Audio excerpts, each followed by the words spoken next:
Good morning. This is the Planetary webcast that can be found each week on Facebook, YouTube, and LinkedIn. You can also listen in on Spotify or Apple Podcasts, and get more information and listen to previous shows on our website, which is behind the blainsworld.net. I'm your host, Blaine Greenfield, and I'm here in my Zoom studio in lovely downtown Fairview, North Carolina. And each week we focus on positive news and information about people and organizations in both Western North Carolina and throughout the country. And toward that end, it's my pleasure to introduce AJ Hardie, who's the Executive Director at Asheville Greenworks, for being my guest today. And AJ, you can feel free to wave to all your fans and friends who are watching this. That's AJ Hardie. AJ was born and raised in Charlotte, North Carolina. He comes from a family whose roots in the state stretch back many generations, with a great respect for the natural world. His professional background spans environmental research and education, advocacy, community organizing, and nonprofit leadership.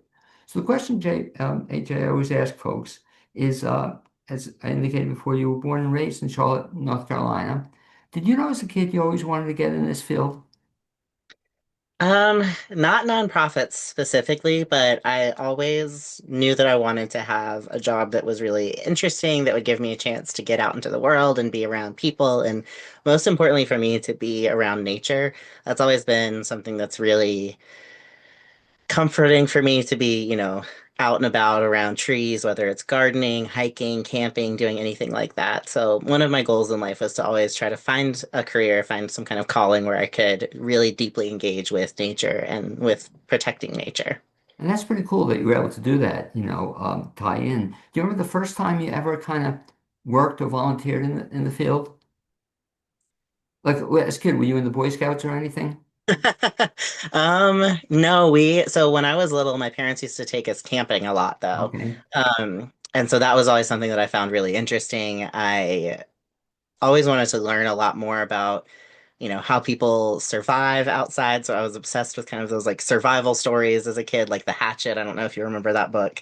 Um, it's a young adult book about a kid who gets like lost in the wilderness and all he has is a hatchet and he has to survive. And I just thought that was the most interesting thing in the world.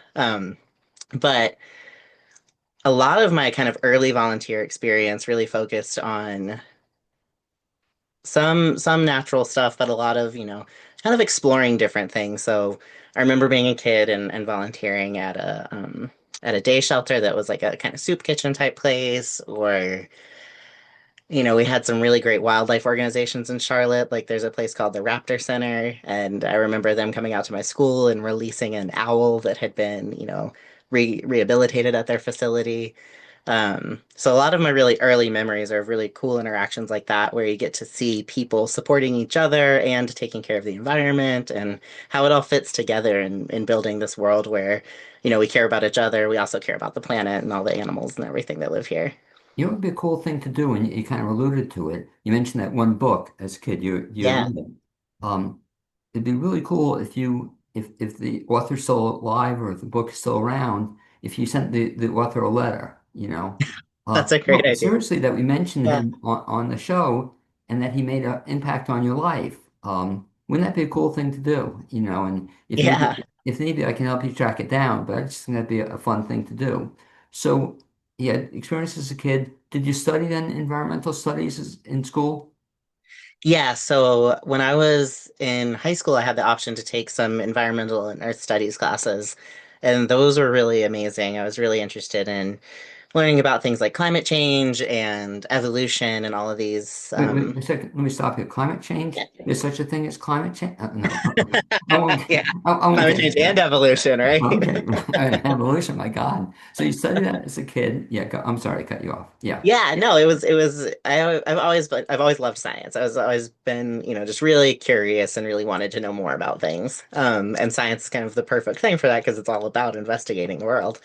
And then when I was in college, I found my way into anthropology. So I actually have my doctorate in anthropology, but I always explain to folks that, we think of anthropology as the study of humans, but really it's the study of anything related to humanity. So I was in biological anthropology, a subfield of that, where we study human evolution, and part of that is studying living primates, our closest living relatives in the animal world, so that we can understand what makes humans unique and, are a little bit about our evolutionary trajectory too. So what was your dissertation about? So for my dissertation, I went to southeastern Brazil, where my PhD advisor has studied a species called the northern muriqui. They're a really large monkey. She's studied them for 40 years now and done a lot of really amazing work and supported a lot of really incredible Brazilian scientists and trained people, including me. But I was actually studying a species called howler monkeys. They make these really loud vocalizations that you can hear for several miles, which is how they get their name. And the population that I was studying, I had a really cool plan in place, but then there was an outbreak of yellow fever, and that wound up killing about 80% of the population that I was studying. So Wow. we went from over 500 to, a few dozen. And so after that, my project really became just about like what's happening with them. Are they finding themselves back in social groups? What do those group dynamics look like? What parts of the forest do we find them in? And kind of just really getting a sense of how things were after this sort of catastrophic disease outbreak. Now, is your dissertation advisor, is she still around? Yeah, she's still at the University of Wisconsin, which is where I got my PhD. Okay, well, let's give her a shout out. And her name is? Dr. Karen Stryer. So Okay. she's a kind of top person in the field of primatology, wrote the textbook for, the field and everything. Really an incredible person. Well, I'm glad you mentioned that. So we'll send her a copy of this clip, mention that you can still think of her. So you got your Yeah. PhD there. And so how long were you overseas? You mentioned you studied with her overseas. How long were you there? Yeah. So I did a few different stints in Brazil. I started off with a couple of summer research projects that were shorter, so like 4 to 6 weeks, and then the longest I was there was 10 months altogether, and that was when I did all of my dissertation data collection. And so you were over there. You then eventually came back to Wisconsin Mhm. at some point in time. How'd you wind up in Asheville? So I came back to Wisconsin and finished my dissertation.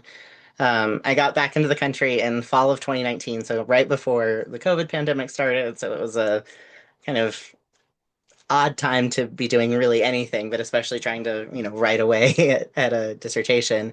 And then once I finished, actually before I graduated from school, before I defended my dissertation, I got a part-time job at a nonprofit because I knew that I didn't really want to go into being a professor or anything. It's really hard to get jobs for primatology, and it just Mhm. wasn't really where my heart was. And I really wanted to be actively engaged with the community, and doing sort of that like ground level work. And so I got a job at an LGBTQ plus community center in Madison, Wisconsin, and worked there for 3 years. And actually, my long term goal was always to come back to North Carolina. It's where my family is. It's where my family's been for at least six generations, kind of on both sides, my dad and mom's side. So really deep roots here. It's just a really special place for me. And started really, really like strongly, like kind of actively looking for work actually after Hurricane Helene, because I had come down to Asheville because my dad lives here. So I'd come down the week after Helene to check on him and to volunteer with some mutual aid groups. And just that was kind of like the straw that broke the camel's back in a way, was where I didn't want to have to drive 12 to 14 hours to get to my family if there was an emergency. So that's what led me to searching for work, and that's how I actually found the job at Asheville Greenworks that I have now. And I knew I wanted to get back into environmental work too. And Western North Carolina is kind of like working in environmental work here is like a dream come true for a lot of reasons. I was going to say, boy, were you kind of in the right place at the right time? So you came at the hurricane, you were here to help out your dad. And Yeah. is that time you got hired by Greenworks around that time? No, so I started at Greenworks in April. I don't remember when I think in January was when I applied for the job. And I started actually on Earth Day of this year on April 22nd.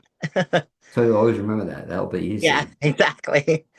And so came to then that was I guess before the hurricane, right? The hurricane came when you were here. No, this was just April of this year. Oh, so after the Yeah, hurricane. Wow, yeah, yeah. some timing. So Greenworks, and for the benefit of the people who don't know too much about it, what exactly is Greenworks? So Greenworks is a organization that's been active in Asheville and Buncombe County since 1973. So we've existed for over 50 years, focused a lot originally, and actually still to this day, on making sure to do a lot of litter prevention with the French Broad River.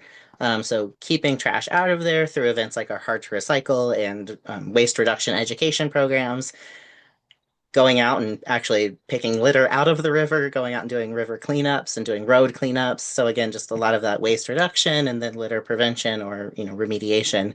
And then we also have a community forestry program. So we have a tree nursery that's out at the Buncombe County Sports Complex where we grow native tree species that we then distribute to the community for free. So we've given away loads of trees. We also have a community orchard out there where we have a lot of native plants like pawpaw and things like that that are fruiting. But yeah, since Helene, the organization has actually given away or planted almost 7,000 trees. Wait, It's since you doing mentioned tremendous work. it sounds it, since you mentioned it, how does somebody participate in that? Or how does somebody get a tree or ask for a tree? How does that work? Yeah. So with our tree distributions, we do those in the spring and then in the fall into the winter. And it's actually, most people kind of contrary to what you would think, it's actually a lot better to plant trees in the fall or winter because then the roots get a really long time to Gotcha. settle in before it gets super hot. So we folks can sign up for our newsletter. You can go to our website, which is ashevillegreenworks.org. And there you can sign up for the newsletter. And we always send out plenty of information when we're going to do tree distribution so that folks can reserve a tree on our website. We have a shop where you can do that. We also have some that are out in the community. So we might show up, at a brewery or at a festival in town and just bring like 100 or so trees with us that are kind of available first come, first serve for folks. So who should be the ideal person to get a tree? Is there a criteria that tells you you're going to be a good tree daddy or tree mommy? And Anybody who wants one is the ideal person, honestly. We really encourage folks to take good care of their trees, especially making sure that they stay watered and mulching them appropriately. And we give everybody information about how to take care of a tree. I think a lot of us in our minds, we can think, oh my gosh, a tree, that's so much work, so much to take right. care of. But it's actually really not. There's just routine watering and a little bit of maintenance. And it's just, to me, trees are like planting a young tree is such a wonderful commitment to, the future because you're planting something that is gonna outlive you probably. It's gonna live for decades. I ask because in my community, Fairview, especially our street, we have some beautiful old trees, but then we have Yeah. some yards that have like no trees on them, or they have like Yeah. one little tree on them. Can trees grow anywhere, or who should look to put a tree on a yard? So one of the big things we always say is, kind of the right tree in the right Right. place because they have different growing habits. So some of them prefer like a slightly drier soil or a sunnier area. Some of them grow really well beside stream banks and in areas where we say they like to like, keep their feet wet so they can kind of drink constantly. But wherever someone is, especially in the Asheville area in Buncombe County and Western North Carolina, there's a native tree that is ideal for those growing conditions because the trees have been evolving here for millions and millions of years. How long does a tree take to grow? It really depends on the species. So most of them are going to get, you're looking at a few decades before they get to be really big. But some of the faster growing ones that we give away often are things like a red maple. And we give them, when we give away trees, they're in like a 1 to 3 gallon pot. So they're a few years old, but they're still maybe only a couple inches around. And so you're looking at a while before something gets, to be the big giant shade tree that we all envision. But to me, again, that's part of the joy of planting a tree is that it's such a hopeful act, right? It's that things are going to be around whether I'm living in this house or not, somebody's going to be here in 50 years, 100 years, 150 years to appreciate this beautiful tree. It's so cool. Like when we walk our street, there's some beautifully old trees, incredible. But then there are some trees that like said look so puny, or Yeah. they're like maybe 4 feet tall or something, or but Yeah. they'll eventually get bigger at some point in time. Yeah. Yeah. Well, and that's one of the great things too, is that we want to make sure that we're, just like in nature, there's continually trees growing every year from acorns or whatever kinds of seeds they're dropping. We want to make sure that we're always planting trees because they do have a natural lifespan that really varies by species. Um, but a lot of the common trees around here, after a few hundred years, they start to get to the end of their lifespan or they get more prone to, different pathogens or diseases and things. And so, if we're always putting more in the ground, that means that there's always going to be trees in the future for people to enjoy. It's kind of like succession planting in your garden. If you plant everything all at one time, you get all your tomatoes within 1 week. It must be sad for you, though, to see, especially in parts of Asheville or in Buncombe County, that when when people or developers, I guess, t take away trees, it's like Yeah. I always wonder about that. You see beautiful trees and you see beautiful developments, and somewhere along the line, somebody had to make a decision to get rid of trees. How is that? I've always wondered about that. How is that decision made? In other words, if I'm a developer and I have land. If I own the land, theoretically, I can get rid of all the trees, or are there any restrictions? So there are restrictions. In Asheville and Buncombe County, a lot of those are based on the slope of the property. So if it's a really steep slope, or if you're on a steep slope, and I can't remember quite the degree that it qualifies as steep, but there are restrictions actually on removing trees, and you have to like have someone come out and make sure that if you remove a tree, it's not going to destabilize the slope. For the rest of us, we do have tree ordinances. Um, but there's a lot of things that you can do, like, if you're a developer and you want to cut the trees, you can pay what's called a fee in lieu of.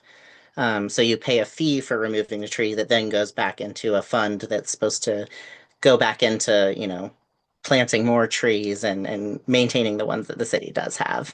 So we do have some protections in place, but they could always be stronger, especially for, cutting down some of our really big old trees, because if you think about somebody cutting down a tree that's been here for Yeah. 100 or 150 years, well, if we're replanting one that's 4 or 5 years old, it's not going to do nearly the same thing in terms of, thinking about absorbing carbon from the atmosphere, providing shade, which helps reduce the effect of heat as the summers get hotter, and even a lot of the rainwater absorption that they provide. Trees and green spaces are a really important part of our stormwater system. What was nice where I used to live in Buncombe County at Biltmore Lake, they had a requirement, and I was on board at the time, that if you wanted a tree removed, you had to plant two trees. So Wow. if Yeah. you wanted the property, whatever the reason, people had some stupid reasons, not whether there were reasons to get rid of it, but it's nice because at least they were going to do something that would promulgate more trees coming into the area. Yeah. But I wonder though, sometimes I just drive in Buncombe County though, whoever had the vision to take a road and then just cut into trees and make it a road, it's just Right. incredible that somebody can see that, I guess, but some people can, and it's a shame because you need roads, but you also need trees, I guess, and it's Yeah. very Well, sad that trees fall by the wayside. right. And that's part of why it's so important to protect. If you think about within Asheville, when you're looking at kind of the largest urban area and the surrounding counties, it's like it's so important for us to protect the tree canopy that is still in the city and to continue to add trees to it because especially when you're looking at an urban area, the services that trees provide are, worth like millions and millions of dollars because there's been so much research that's shown that just, and it's pretty intuitive when we think about it, right? Having trees on a street helps keep it cooler in the summer because Right. there's shade and there's more humidity. It's better for the environment, it's better for people. A lot of people are talking about trees in our urban areas as being a public health measure because of the services they provide. And if you think about living in, Western North Carolina or in Asheville, we're in an area that historically didn't get extraordinarily hot during the summer, but we've started to have hotter and hotter summers. And a lot of folks don't have air conditioning in their homes, or our homes weren't built with cooling in mind necessarily. We don't have a central air conditioner or anything, unless you're in a newer home. I happen to have mostly lived in older places my whole life. Um, and so having trees around and having that shade is really beneficial during these really hot summers that we're getting too. It must have been sad for you also, then with the hurricane, to have lost so many trees. I mean, Just, Yeah. I don't know if there's a figure. Is there a figure, a ballpark figure as to how many trees were lost as a result? So there hasn't been a really reliable estimate yet for the city of Asheville, but for Buncombe County, the estimates have ranged between 20 and 40% of the trees were either damaged or, fell completely. And that's just it's a really long process, and there's a lot of layers of like using different satellite imagery and stuff to try to quantify it, which is why there's so much variation in the estimates. But we know that, I mean, there's significant damage. And then you have whole areas where there are either landslides or those big blowdowns that kind of flattened a whole mountain slope. So we lost a really significant portion of trees here. And then just the damage to them as well, that's a really important thing to keep in mind is that they're going to need to potentially have maintenance, some of these trees, in order to continue to grow in a healthy way. So in your spare time, in addition to being concerned with trees, I didn't realize it was such a big part of your job. What else does Greenworks get involved in? A lot of it is really focused around, we call it water quality. So if you Right. think about maintaining sort of the maintaining and removing litter from the French Broad River and all of the creeks and streams that flow into it. And then some of our other rivers and watersheds, like the Swananoa and things like that. But a big part of what we do, as an organization, we run what we call just cleanups. So folks can, we go out with like metal grabbers and pick up trash off the side of the roads in a lot of different places. We also have an option for people if they want to do what we call a DIY cleanup. And so it's a really great way for people to be engaged. And we have a lot of folks that do this where they just come and pick up the supplies from us and then they go and, do a litter pickup in their neighborhood. And that's really amazing. I think it's really, one of the most impressive things I think since becoming involved with Greenworks and working here is seeing how many people stop by to just pick up trash bags and vests and, grabbers so that they can go and pick up litter in their neighborhood. And talk Um, about the two things you mentioned. So I got that the people pick up trash. And by the way, yeah. since you mentioned it, if somebody wants to get more information about that or volunteer, what's the procedure? So we have it, it's all online. You can go to our website, which is ashevillegreenworks.org/volunteer, and that'll take you straight to a page that shows the volunteer opportunities that we currently have and, walks you through creating a profile and signing up because you can actually just select exactly what time you want to do something through there as well. It's really nice. And so I guess the one advantage just listening to you is you're also going to get some nice exercise if you're picking up trash Yeah. at the Yeah, I same think time. going for a walk or we also do these in the water, so people are out there in canoes and kayaks, paddling down the French Broad and picking up larger trash, a lot of tires, a lot of PVC pipe after the storm. So I, there's I, a I was ton going of to work ask for all of us. I was going to ask you that. So I understand the ground, but on the water you have to then have access to a boat or something that can get on the water. Yeah, we have a lot of boats. So we actually have quite a few kayaks and canoes, though we let our, when people come to volunteer with us, if they're comfortable being in a boat, we, provide them with one. We do also have options for people. So we've got a river cleanup coming up on Sunday, or yeah, on Saturday, September 6th, and it's called the Big Sweep. And we have an option in that one if people wanted to bring their own canoe or kayak with them. Just listening to you, it must make you very sad. It makes me sad. I want to ask your advice in a second here.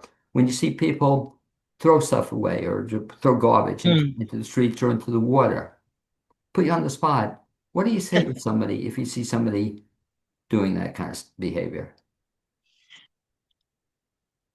I think for me, it's always about emphasizing the care we should take for the planet. When I was little, I think about this a lot, and it's pretty informative for the way that I was raised.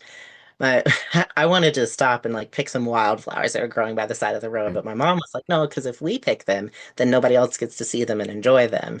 And to me, that's sort of the spirit of doing conservation work or of doing anything that's beneficial for the planet, is that we should all do it because if we all do a little bit, we all take care of this, then we all get to enjoy it together. And I think that's a really big piece of working with folks who, are used to maybe just throwing stuff outside or, out a window or something is, if we all just take little steps together, then that adds up to really big steps to make sure that, when we're whether we're just driving around, we don't want to look at trash on the streets, or we're thinking about, where that trash eventually ends up, which is stormwater drains, which makes their way to the river. It's really important for all of us to do our part and to, try to live in ways that help bring us into more harmony with the natural world. But the question, and you have kind of an official position at least, but for me or anybody else, so if we see somebody throwing stuff out the car window, Yeah. see somebody equally sad in the water, throwing stuff in the water, Mhm. it's a risky thing, but do you stop and say to the person, hey, buddy, you can't be doing this, but people do. What's your advice on how to handle that?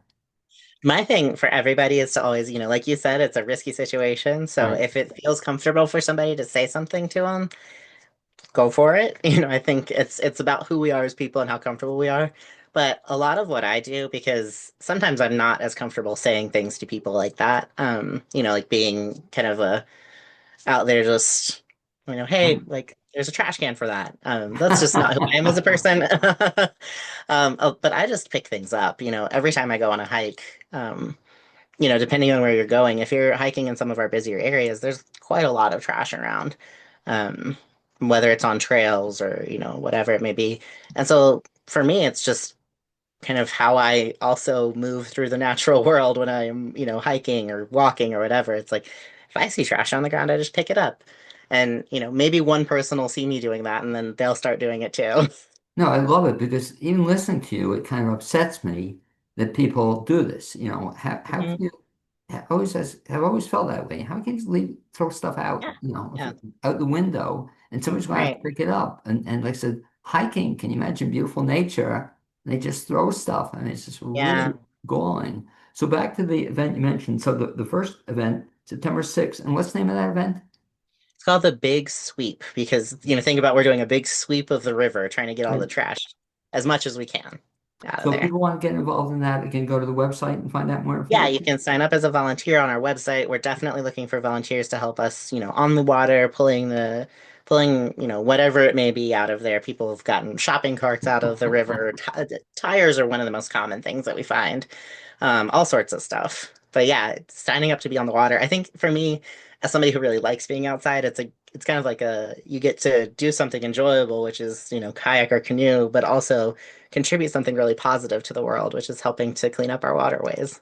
Really upsetting though that people do that, isn't it? Just as describe it. The strangest thing you've ever heard of gotten pulled out. I shouldn't ask you. Have you found any bodies yet, or have people found bodies? Oh, not that I know of. Okay, Uh, no. September no, 6th. but yeah, hopefully not.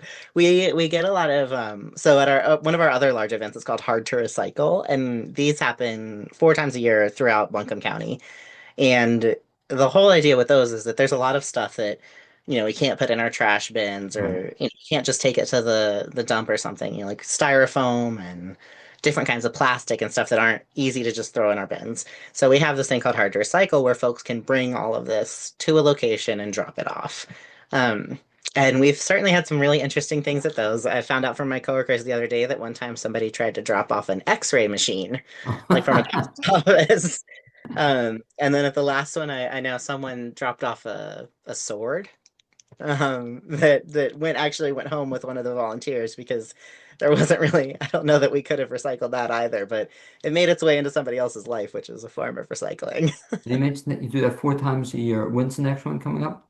The next one's September 13th, and that's at North Buncombe High School. Okay, so that's pretty cool. So these events are probably kind of fun for you to do. You're getting out in the public and meeting Yeah. people and getting people involved. That's a very, very cool event. You mentioned hard to recycle. How about like computer stuff? Did they take it? Yeah, yeah. So we have a lot of different partners that come and work at these events with us. And we've got a group called, or a business called One Click Fix, I believe is our partner for Hard to Recycle. There's a long list of them because we have a 2-page document with all the different things that people can bring to these to recycle. Um, but we definitely take computers and electronics, and we have folks on site who will destroy like hard drives or anything, so people don't have to Oh, worry very about, cool. they might have data on there or anything. The only and everything is free at Hard to Recycle except for TVs. There is a small fee associated, like a $10 fee per TV to recycle there, but literally everything else is free to just drop off and we take care of it. And we've got a lot of really great partners. One of the big things too is that we want to make sure that as much of this that gets dropped off actually gets recycled. And so we work with a lot of local companies to make sure that whatever people are bringing is actually getting recycled and oftentimes recycled here in Western North Carolina rather than, winding up in a landfill or anything like that. I know you have one other event coming up. Where it's on September 26th. You were telling me off the air. What's that event?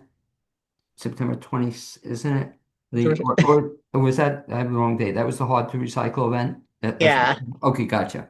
Okay. No, that's okay. In my mind, I was like, oh no, there's another Well, because I think we're gonna be at an event that weekend. okay, September 26th. Let Yeah. me ask you, of all the things you do, what's your favorite part of the job?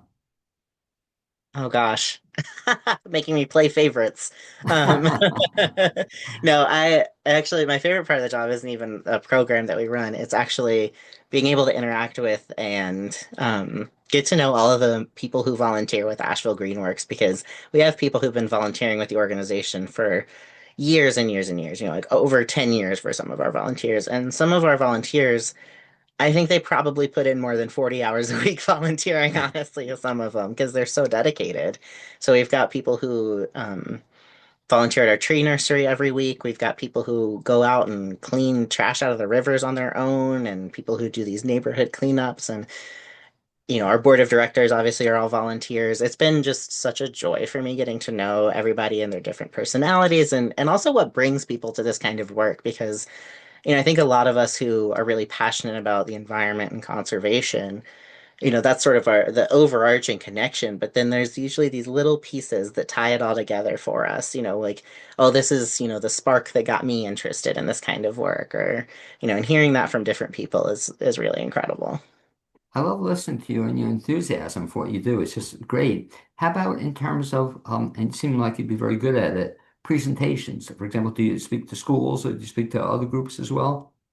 Yeah, so we do. We used to have a more formal program for doing that. And we're trying to rebuild it right now, but we like to do as much kind of community education as possible. I think it's really important if you know, think about sort of the doing all the litter cleanup and all of that we can. We're always going to be playing catch up unless you start to do a lot of the education work so that people aren't, throwing their trash out the window in the first place, like we were talking about.